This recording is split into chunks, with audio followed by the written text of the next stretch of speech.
guys, I am Trent for Trent Sense, and I am here to unbox the Samsung Focus for AT&T. And we've got the retail packaging of the Samsung Focus on the AT&T network. Now, upon first glance at the box, it's no different than any other device on the carrier, with a picture of the phone itself along with the branding and the name of the device model, as well as package contents listed on the outside of the box and other pieces of information. But let's get to what's inside the box.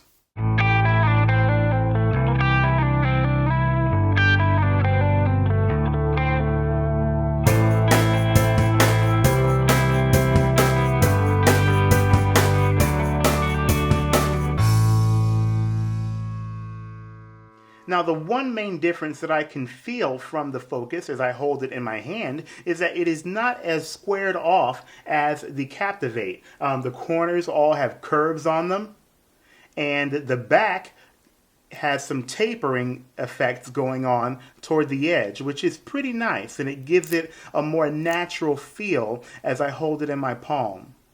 The smooth and glossy plastic on the back is sure to attract a ton of fingerprints and smudges, so just keep that in mind.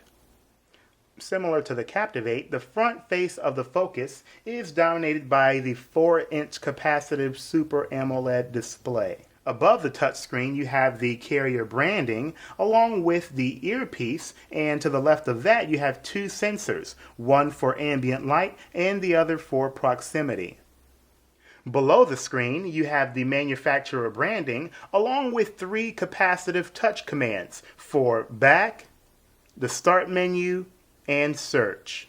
On the left, you only have a rocker key to control volume. On the right, you have 2 buttons, one for the camera shutter key and the other one for power or locking of the phone screen. On the bottom, you've got the microphone along with a small slot to be able to pry open the battery door. At the top, you've got a 3.5mm headset jack along with a micro USB port that has a sliding door for protection. The tapered battery door features branding for the OS and the manufacturer, and then toward the top you've got your speaker right next to the camera unit, which is 5 megapixels, accompanied by an LED flash. Once you open the battery door, you can see the main bay for the battery, along with 2 card slots, one for your SIM card and the other for micro SD. After the initial unboxing, I did take more than a couple hours to play around with the device and get my whereabouts around Windows Phone 7. And I can only say that Microsoft can only go up from here. To be able to come back into the mobile industry with a mobile OS that has such quick and speedy touch feedback, I'm really impressed, and I'm really happy for Microsoft that they haven't fallen to the wayside like other companies. I cannot tell you guys how proud I am of Microsoft for coming back with an offering that is comparable to that of Android and iOS. It really is. You should stop into an AT&T store, get your hands on one of these devices, and just take your finger and swipe it up and down the icons on the home screen. It is really a joy to be able to see the responsiveness of the capacitive touchscreen when you flick your fingers up and down the tiles in the start menu. I was drawn to the Focus mainly because of its big screen. You know, the 4-inch capacitive touchscreen in Super AMOLED is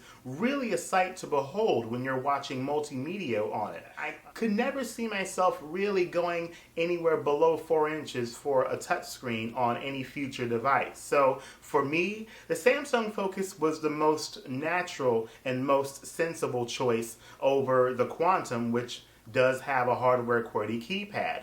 I still have to admit that the build quality is not really up to par with the Captivate, especially not the Nokia N8.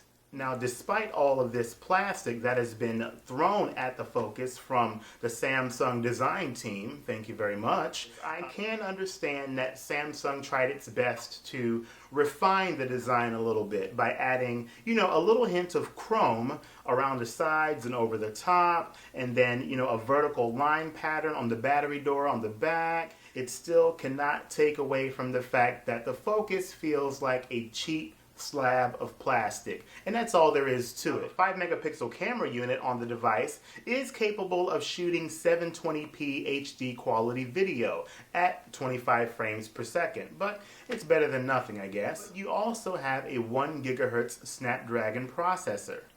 There is one more feature that I believe can be good or bad depending on what your situation is.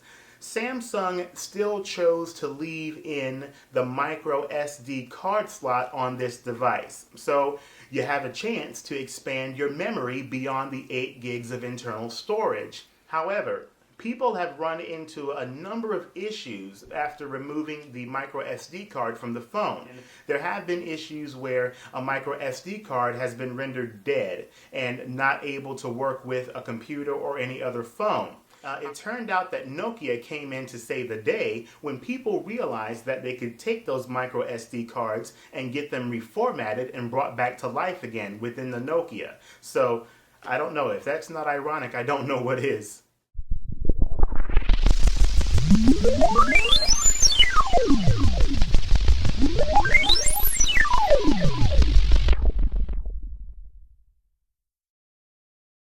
Okay, with all of that being said, I will be using the Windows Phone 7 platform as my main device until I can afford to buy something else.